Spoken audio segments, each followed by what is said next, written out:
Hola amigos, bienvenidos a una nueva entrevista de RPP en la que vamos a hablar acerca del tema de la informalidad, pero sobre todo cuáles vienen a ser sus efectos a futuro, sus consecuencias.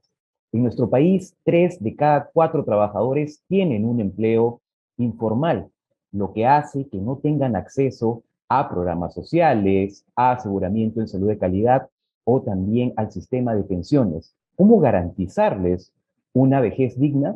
Para responder esta pregunta nos acompaña Carlos de los Ríos, economista senior del PNUD e investigador principal del IEP. ¿Cómo estás, Carlos? Bienvenido. Muchas gracias por estar aquí con nosotros el día de hoy. Hola, Nicolás, ¿cómo estás? Muchas gracias por la invitación.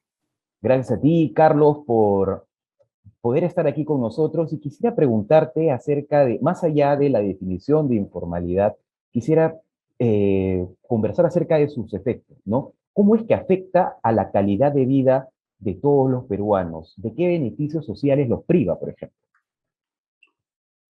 O sea, la informalidad para nosotros en el Perú es un fenómeno estructural, ¿no?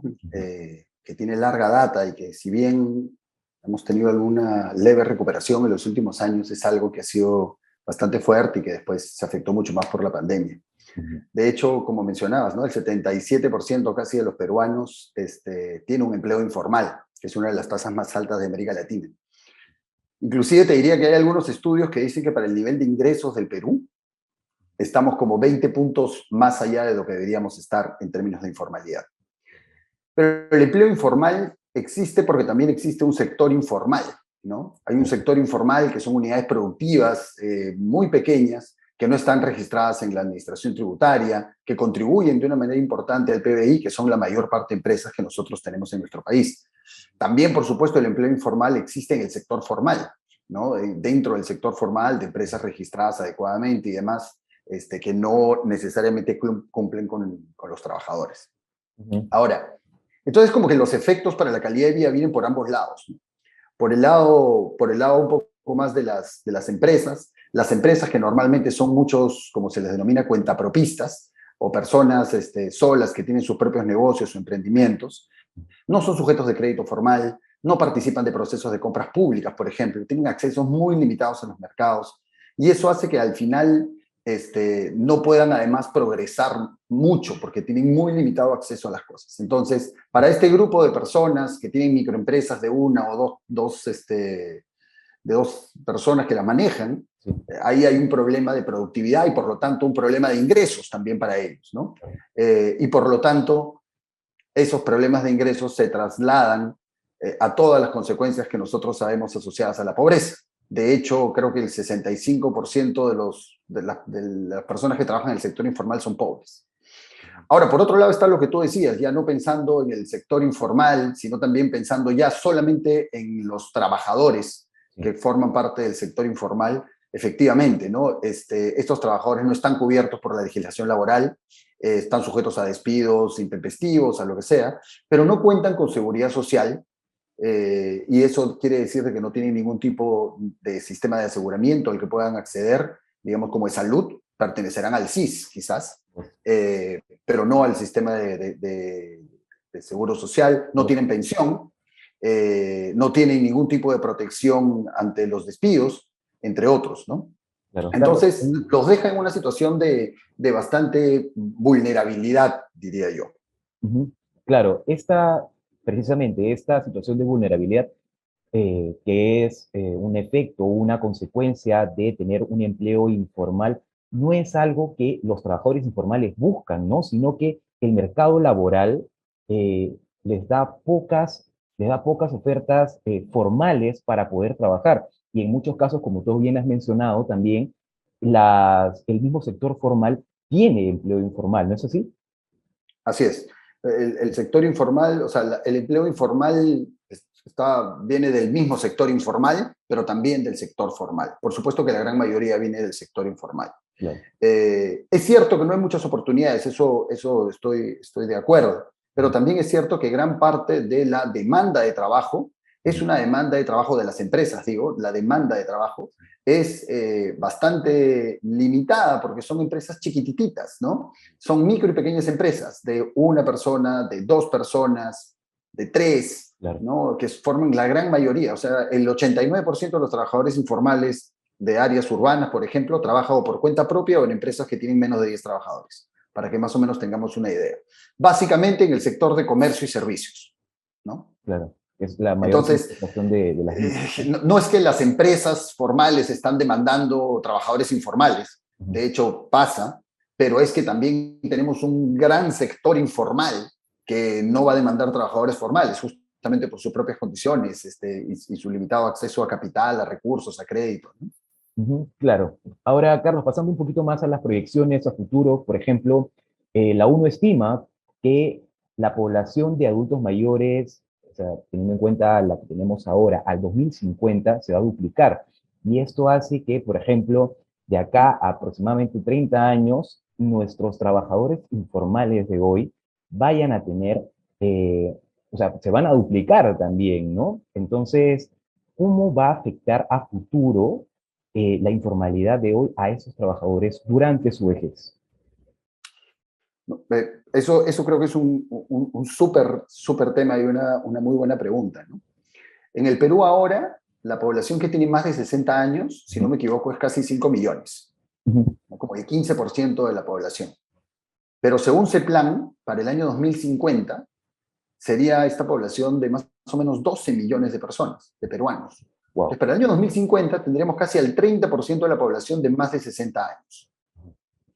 Entonces, ahí habría que pensar un poquito, porque si estas personas que hoy son informales van a seguir estando en el mercado, en el sector informal, hoy a sus 30 años, 20 años, 40 años, van a entrar a trabajar al sector informal, Ujú. de acá al año 2050 van a ser informales. ¿Y de dónde van a vivir a los años, o sea, cuando tengan 60, 70 años y ya no puedan trabajar? De hecho, ahora ya estamos observando algunos de estos primeros casos, ¿no? O sea, primeros casos, los primeros efectos. Ahorita creo que tenemos más o menos alrededor de 2,5 millones de peruanos de más de 60 años que están trabajando actualmente. Ujú. Más o menos son como 780,000 las personas de más de 70 años que están trabajando actualmente Más de en 70. espacios urbanos, ¿ah? Entonces, tienes personas ya en su adultez, digamos, bastante mayor, Claro. que están actualmente trabajando porque no tienen una pensión, porque no tienen cómo acceder a esto.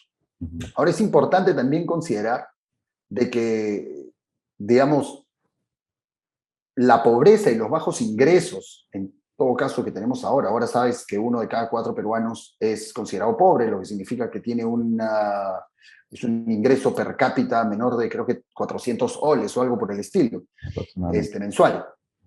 Con eso es imposible pues que tú te puedas pagar seguros, que tú puedas ir ahorrando para tu pensión, que tú puedas tener esta previsión hacia el futuro porque tú tienes una urgencia hoy, ¿no?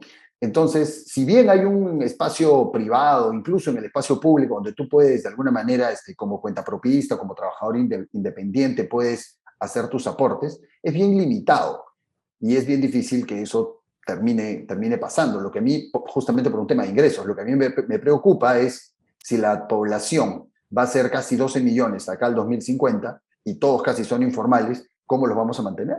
Y Claro. si pensamos, además, estos adultos mayores sobre quién van a recaer, o sobre sus familiares, que ya van a tener ingresos limitados y que van a tener que cuidar de ellos en la mayoría de los casos, también limitando mucho sus posibilidades de crecimiento y seguir saliendo adelante, porque pues a veces algún miembro de la familia los tendrá que cuidar o se tendrá que contratar a alguien que los pueda cuidar y atender. Ujú. Entonces, es como una suerte de transmisión intergeneracional de pobreza, ¿no? Y es Exactamente. algo que tenemos que estar atentos y que tenemos que tener mucha previsión. Ujú. Eh, a mí Claro. me parece que ese es uno de los temas más importantes, ¿no? El tema de las pensiones. Vemos que en Europa, por el hecho que no haya tanto joven, es un problema el tema pensionario, Sí. Es un ¿no? tema bastante urgente, ¿no? Porque, como dices, el tema de la transmisión intergeneracional de la pobreza es algo, es una situación muy grave, ¿no? Pero también habría la posibilidad, bueno, también es responsabilidad del Estado poder elaborar las políticas públicas necesarias para hacerle frente a esa situación desde dos lados podría ser, ¿no? Desde el lado preventivo, que podría ser reduciendo la informalidad. Por ejemplo, el Ministerio de Trabajo estima que para el 2030 se ha fijado la meta de reducir la informalidad al 60%, ¿no? Pero también, por un lado, de la protección social, ¿no? Ahorita, Carlos, el Estado cuenta con un sistema adecuado de protección social para poder, vale la redundancia, proteger la vejez de los trabajadores informales de hoy, ahora a corto plazo y también a futuro. Mira, voy a ir reaccionando parte por parte. Creo que lo primero es que sí, hay un tema con el trabajo de la informalidad y hay un rol del Estado muy importante para mejorar en general la calidad del empleo. Ujú. Hay mucho que hacer en ese sentido. Hay muchísimo trabajo. Pero el tema de la informalidad no es un tema menor, es un tema muy complejo. Es un tema, además, dicho sea de paso, los fenómenos el fenómeno de la informalidad es muy heterogéneo. La informalidad per se no es una definición única y estricta. Uno no es totalmente formal o totalmente informal. Hay algunos estadios intermedios. Bueno, o sea, puede ser totalmente formal y totalmente informal, pero digo que muchos están en estos estadios intermedios que tienen una parte formal y una parte informal. Finalmente, lo que tenemos que apuntar mucho es, en ese sentido, a mejorar la calidad del empleo, sea como fuese. Yo entiendo que el Ministerio de Trabajo y muchas municipalidades están haciendo denodados esfuerzos por tratar de reducir esto. Incluso el mismo PNUD ahorita está impulsando, junto con el Ministerio de Trabajo y con la Municipalidad de Lima, un laboratorio de informalidad que lo que busca es tratar de identificar ahí cuáles son las barreras a la formalización de micros y pequeños empresarios. Pero así como este programa hay varios otros, ¿no? Hay muchas iniciativas para tratar de hacerlo. Y es cierto que en el mismo debate académico hay como muchas, hay distintas corrientes, ¿no? Porque no hay una receta única que todo el mundo diga, ah, ya, esto es lo que hay que hacer y resolvemos el problema. Mejorar la productividad y apostar al crecimiento del Perú y etcétera es clave. Y eso se ha venido demostrando en América Latina, esto funciona. Pero funciona muy poquito, ¿no? Otro elemento clave debe ser romper un montón de barreras burocráticas que existen, etcétera, ¿no? Simplificaciones y demás.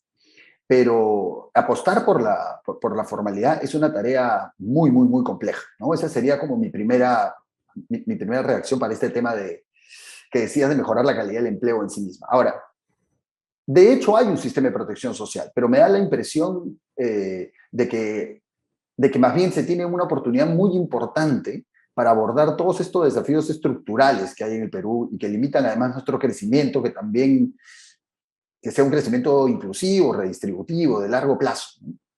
Y yo creo que eso, o un elemento central para eso, son estos sistemas de protección, sistemas de protección social. Y cuando hablo de un sistema de protección social, yo hablo de una combinación de programas de asistencia social, como transferencias de ingresos o transferencias alimentarias juntos, por ejemplo, o con sistemas de seguridad social, sistemas de salud, de seguros y de pensiones, que se integren, ¿no? Entre esquemas que sean contributivos y directamente relacionados al trabajo, como el caso es de seguridad social, pero también no contributivos. Es decir, nosotros pegamos los beneficios de la formalización.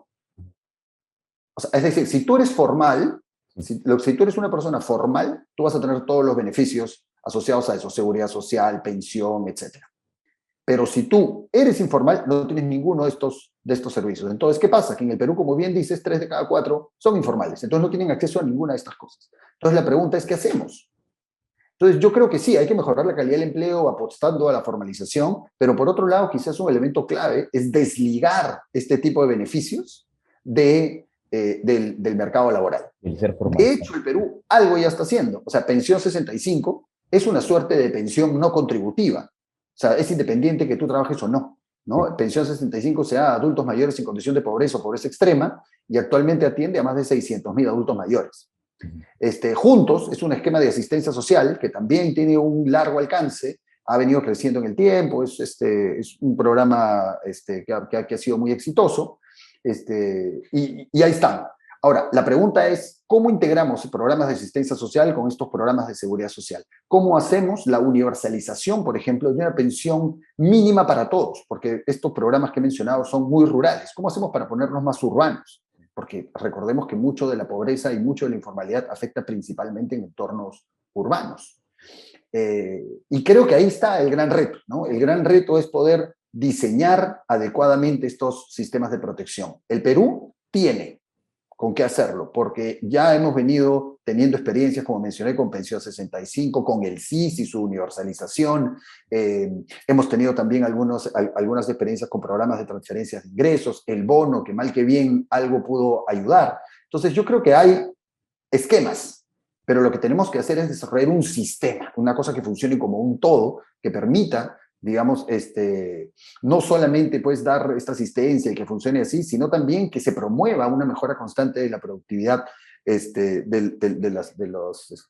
los pequeños empresarios, microempresarios y demás, ¿no? Y por lo tanto de los trabajadores. Así es, Carlos. Para eso también se necesita ciertamente voluntad política también, ¿no? Bueno, Carlos de los Ríos, economista senior del PNUD, investigador principal del IEP, es quien nos ha acompañado el día de hoy. Carlos, te agradezco muchísimo por tu tiempo y le recordamos a las personas que se han conectado a esta transmisión que esta entrevista se ha dado en el marco de la campaña El País que Queremos, que organiza RPP con el compromiso de Enel, y que si quieren conocer más acerca de ese tema, pueden ingresar a la página www.elpaisquequeremos.pe. Yo soy Nicolás Altamirano Pebe y conmigo será hasta un próximo Facebook Live. Muchas gracias, Carlos.